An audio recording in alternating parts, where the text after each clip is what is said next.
Lincoln picked me up at the airport on my unofficial visit to Texas Tech. And we hit it off right there. And he told me how many yards I would throw for. And you would have. And you would have. Hello and welcome to Always College Football. Today's Friday, July 8th. I'm Greg McElroy. Along with me, as always, is Mark Kubiak. We appreciate you joining us wherever it is that you're consuming this podcast, whether it's on Spotify or on Apple Podcasts, or if you're watching on ESPN's YouTube channel. We really appreciate you. Please like, rate, and subscribe. Hit us up in the comments, or you can email the show, alwayscollegefootball@gmail.com. Any interaction, any feedback would be very, very helpful for us as we navigate throughout this journey. We have a great game plan on tap for you today. We're going to talk about why all these changes to the college football landscape are not necessarily a bad thing. Plus, we're going to be joined by USC head coach Lincoln Riley. And in full transparency, we taped this interview before the news was announced that USC was going to leave the Pac-12 for the Big Ten. So we'll dive into what the Trojans might be like on the field this year, and then we'll wrap things up with our first visit to the mailbag. But first, let's talk about it. Look, a lot of people are talking about how insane college football has become the last couple of years. But do you realize that college football has been insane since the start of the BCS era, way back in the 90s? But really in the last couple of years, we've seen changes when it comes to the NIL. We've seen freedom of transfer. We've seen the sport navigate its way through a global pandemic. However, I feel like the narrative surrounding the sport is that we never change, we never adapt. And I also feel like with every change, people seem to insist that this is the beginning of the end. Well, let me just look at it from this perspective. College football has experienced unprecedented growth in popularity since 1998. And if you look at what the sport once was, it was an extremely regional sport, and it's become just the tiniest bit more mainstream. Now, I understand that 2020, 2021, and 2022 has certainly felt chaotic, for lack of a better word, but it's far from unprecedented. Change has been a big part of the sport for the last 100 years. And it's been going on for the last 25 years with massive changes that haven't stopped the progress. How many programs do you think changed conferences in the BCS era from 1998 until 2013? Would it be 25, 30, 50? How about 78? That's right, 78 programs changed conferences in the BCS era. Not only did almost 80 teams change leagues, but 14 programs moved from the FCS to the FBS. 3 new conferences were formed, and 3 leagues shut down. So don't get me wrong, the last calendar year has been absolutely chaotic. It's been nuts. It's been wild. But let's look at the final year of the BCS. That was 2013. It went out with a bang. There were 17 programs that moved that year. The ACC bumped its membership to 14 by adding Syracuse and Pitt from the Big East. And the Big East morphed into the American Athletic Conference, welcomed UCF, Houston, Memphis, and SMU, all jumping from Conference USA, which managed to retool once again to survive another wave of poaching. Well, what's gone on the last week is crazy. It's not unprecedented. I'd hesitate to start declaring the end is near in college football and that college football is dead. I would sum up the recent changes with one word. It's uncomfortable. You can't tell me that they're bad. You can't tell me that they're good. We simply don't know at this point. But what I do know is that the first time I went off a high dive, I was uncomfortable. The first time I drove a stick shift, I was uncomfortable. And the first time I swung a golf club in public, I was really uncomfortable. Now, at first, all those things felt really unnatural to me. But in time, they became very enjoyable. So I would just encourage everybody. Let's just sit back. Let's relax. Let's not make any prognostications. And let's just see what happens. Now, without much further ado, let's visit with the head coach of the USC Trojans. He's Lincoln Riley. Happy to be joined now by the head coach of the USC Trojans, Lincoln Riley. Lincoln, it's still kind of strange for me to say head coach of the USC Trojans. Has it kind of sank in for you just yet, or what? It has. It was certainly different for me in the beginning as well. But definitely the dust is starting to settle. Things certainly starting to feel more normal and at home. It's funny because I've known you longer than just about anybody else in the profession. I feel like for those that are unaware, Lincoln picked me up at the airport on my unofficial visit to Texas Tech. And we hit it off right there. And he told me how many yards I would throw for. And I think knowing that offense, Coach, I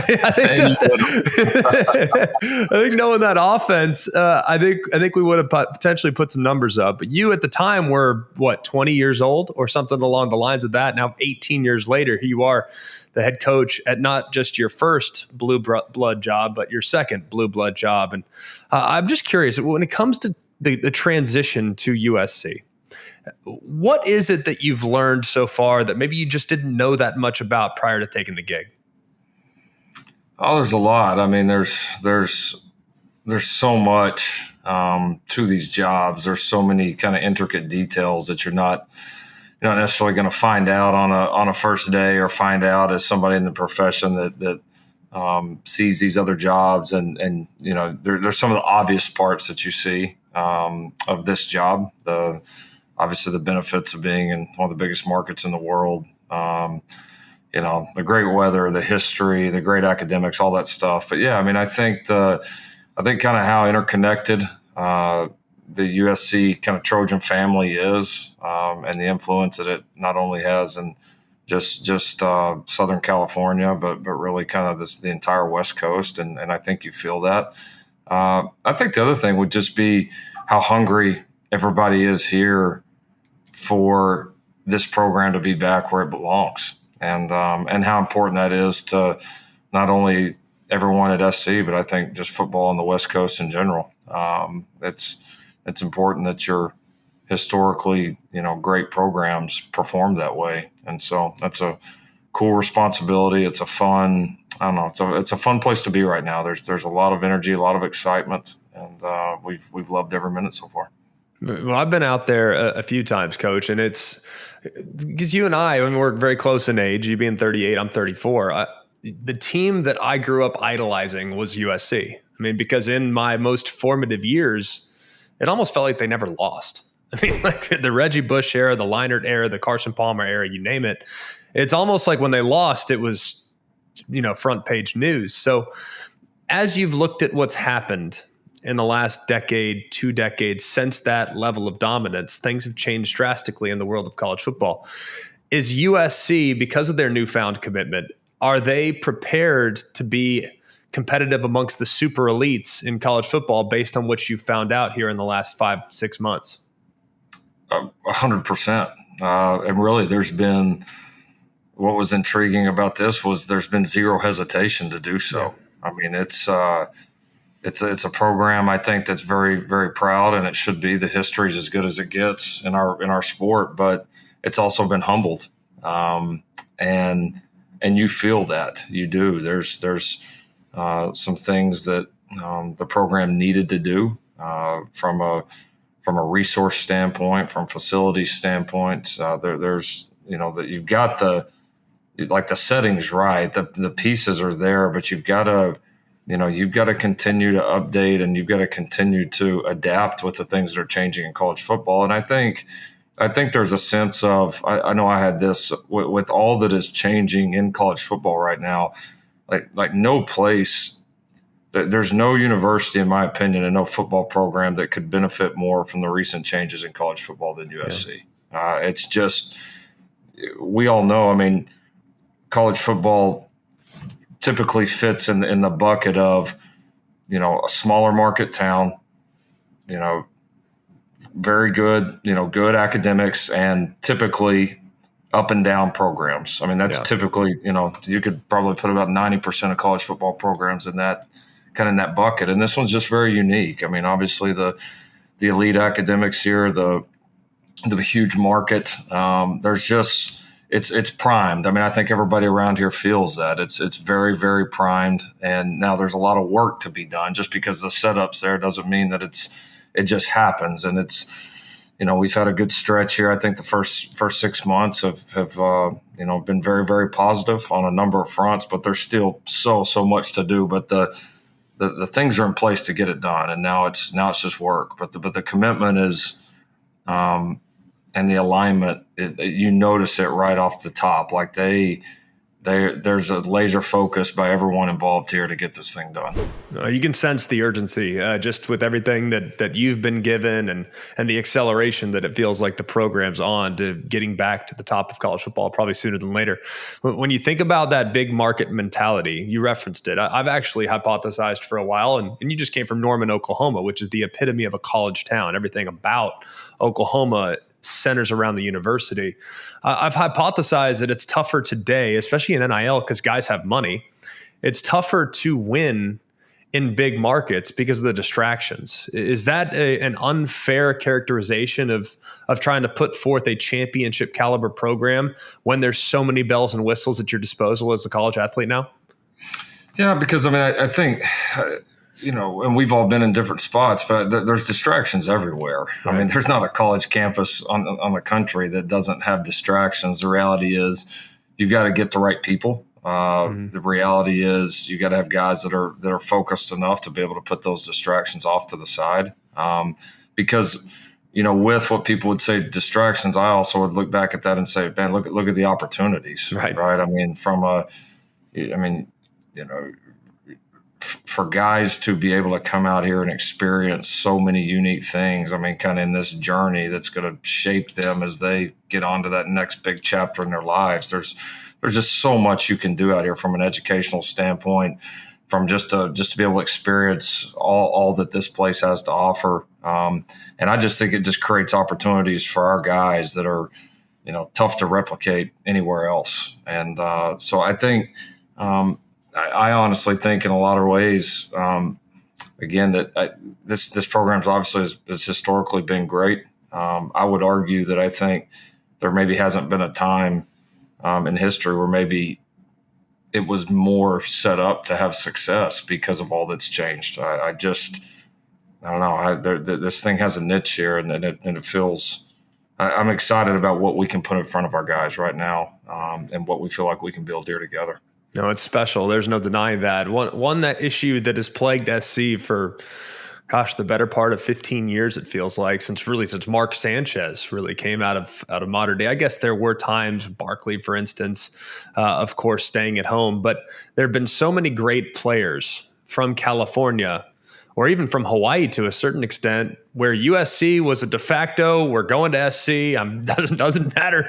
No one else even bother calling because I'm going to be a Trojan. That's changed a little bit. For instance, last year, you see CJ Stroud, Bryce Young, two California kids, both playing in the Big Ten and the SEC respectively. So how do you anticipate changing that so that there's a real sense of pride for those California kids that want to call Southern California home for their college destination? I think it's already changing.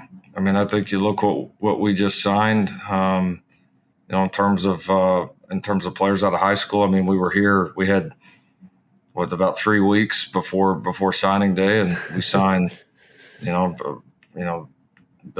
the top couple of players in this state without a doubt, and some others that we feel really good about. And then, everybody can see kind of the start that we're off to in the 23 and the 24 class. So I think that love, that sense of kind of pride for guys in the state of California and USC has not gone anywhere. That's been as it kind of gotten into the weeds, gotten boots on the ground here, been out to go visit these high schools, had these players on campus. The affinity for USC in this area, like that connection is still as strong as ever, but we've got to give them a reason to come here. And I think guys are seeing that. I think coaches, families are seeing that right now. I think everybody feels the momentum. Obviously, we've got to go capitalize. We've got to go win. We've got to go do our jobs and do the job that we were brought in here to do at a high level. But I was kind of interested of what that would feel like. I'd recruited this state before. I have strong feelings about the talent in this state.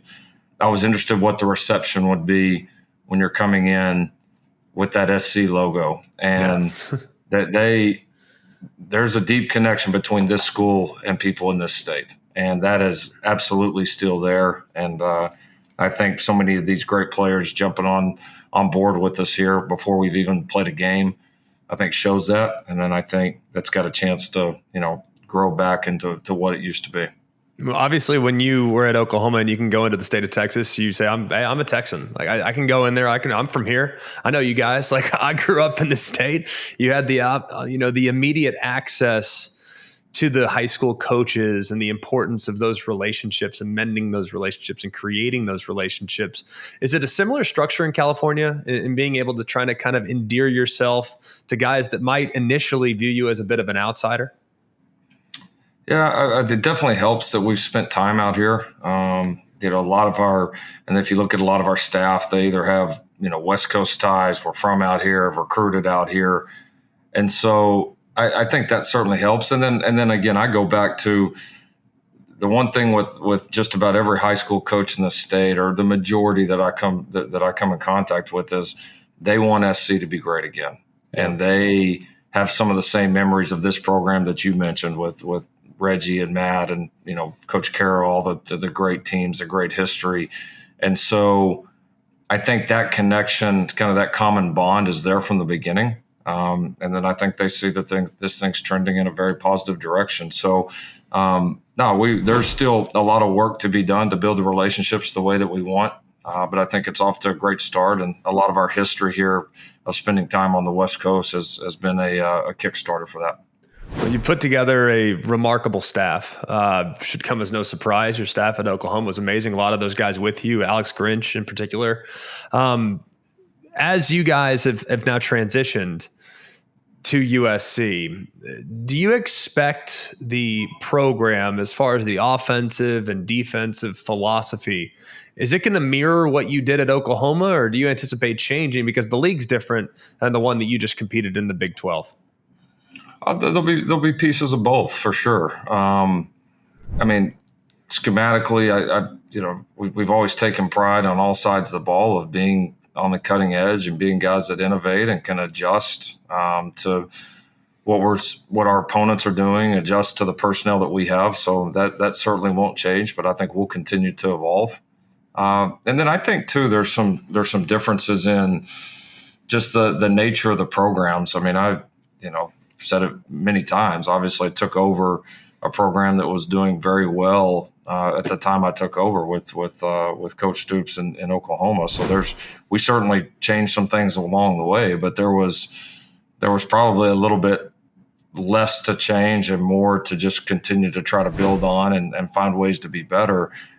This is a different situation, obviously, but with that, it also kind of provides a kind of a blank canvas, right? To like kind of start and build exactly the way that you feel is best and that we as a staff feel is best. So there are some advantages there. I mean, without a doubt, I think kind of instilling the culture and kind of the mentality that we believe in some ways, there's the give and take, right? There's the other program took over in better state, a better culture, all of that. But maybe more difficult to sometimes make the changes you want to make. Whereas here, to be able to start from the ground floor with these guys, there are some built-in advantages, and we've felt like we've seen some of that here in the first few months. So we've enjoyed that part of it. To answer your question, there's going to be certainly parts that were the same. We won a lot of games at OU, had a lot of success. So, we're not going to just completely scrap what we're doing, but I do think there's areas that we feel like we can be better as a staff. I know there's areas I can be better as a head coach. And we want to adapt to what we feel like we can be here at SC. Well, you're a perfectionist then, because you say if there's ways to get better and you're 55-10. It's pretty rock solid. It's difficult to go up from even that point. But you talk about where you can be better. What would maybe be something that you would do differently that you did at Oklahoma that you think might actually, the second time around running the program, would there be something specific that you'd like to do differently that might help you out down the road? And if you get access to the playoff, have obviously a remarkable chance to be very, very competitive. Yeah, I mean, I think there's a lot. I mean, I think relative to the playoff and competitiveness, I mean,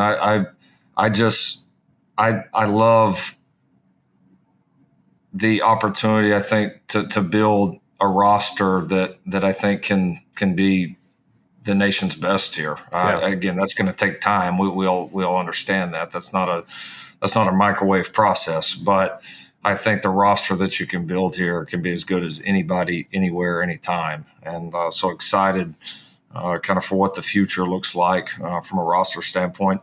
As far as myself, I think doing a better job, and I think I've really tried to embrace this opportunity of kind of what we mentioned before, that blank canvas, to really build a culture that where we needed to make a lot of changes, to be able to build that from the ground up. And that's challenged me in different ways. And that's been good for me. And it's kind of opened up areas, when I look back on my time at Oklahoma, where I could have done a better job there. I mean, without a doubt. And you're always trying to push the right buttons with the team and get the team in the best mindset that you possibly can. And that's, that's always, there's always, it's a tight line, right? It's a tight rope to walk. And, but I think being in this situation has pushed me to become better. It's exposed areas that I could have been better at OU.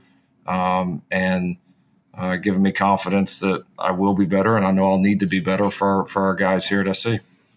Coach, you won't be taking the field without any familiar faces. I mean, there's a lot of people that came with you from Oklahoma, Caleb Williams in particular, and several others that have transferred in. You've been extremely active in the transfer portal. And look, I think USC sells itself. I mean, there's no denying if you were to ask me as a 17-year-old kid, hey, where you want to go to school? If SC would have offered, it would have been real tough to turn down.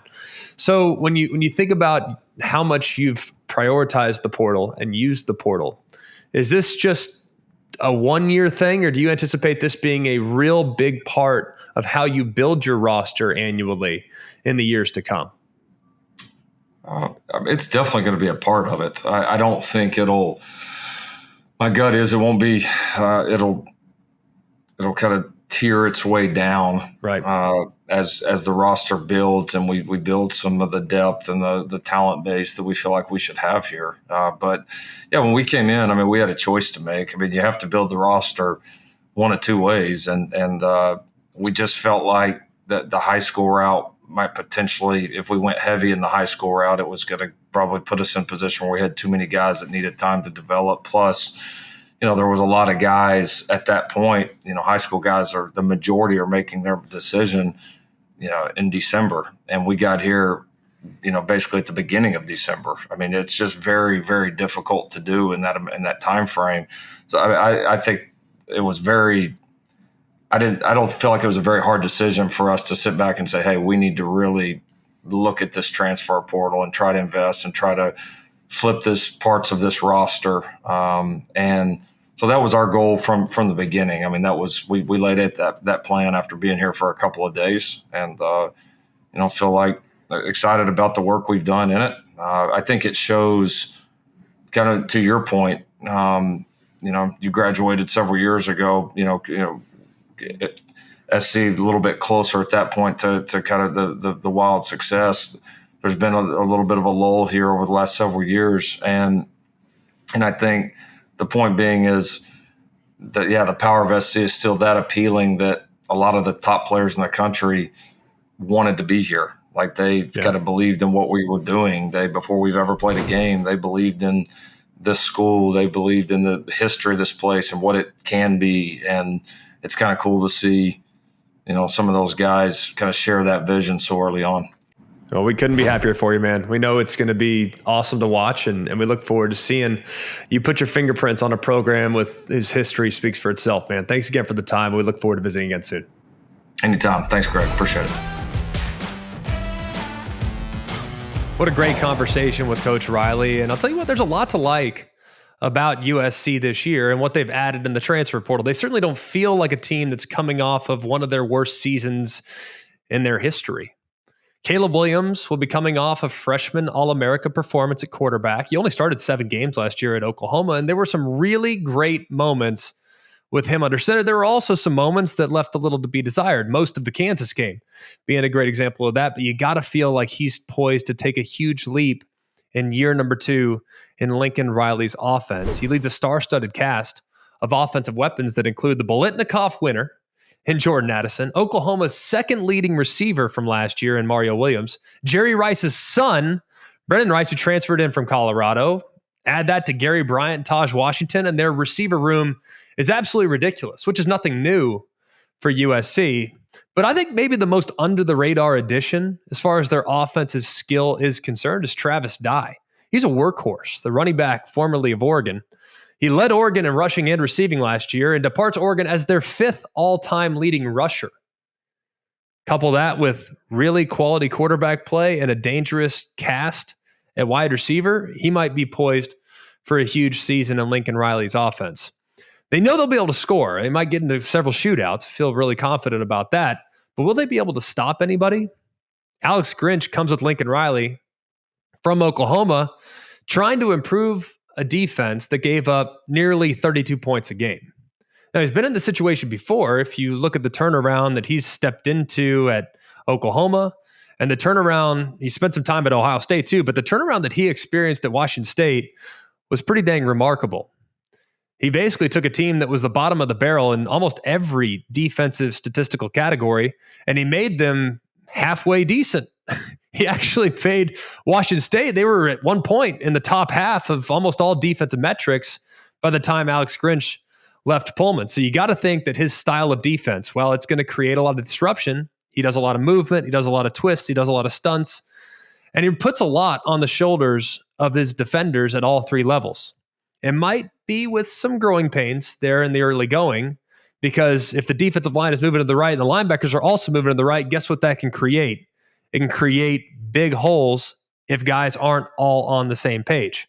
So there might be some growing pains, and you might see USC get into some shootouts early, but in time, by the time they get to the end of the year, one would assume, based on Alex Grinch's history, they'll be playing pretty solid in creating disruption along the line of scrimmage for the opposing offense. I'm bullish on USC this year. I think 9 wins is certainly reachable. Those that are referencing a possible college football playoff berth, I got to see some improvement in the front 7 defensively before I'm willing to go that far. All right, it's time to turn our attention and interact with our absolutely wonderful viewers and listeners. Let's go to our mailbag. All right, Greg, Lanham and Louisville. Could you see Stanford going independent and aligning closely with Notre Dame? I know the big buzz is around ND's next move, if there is one, but they can let the chips fall where they want. Do you think Stanford would be in lockstep? Thanks. Looking forward to more episodes. It's a great question. I mean, Stanford is undoubtedly one of the best athletic departments in the country.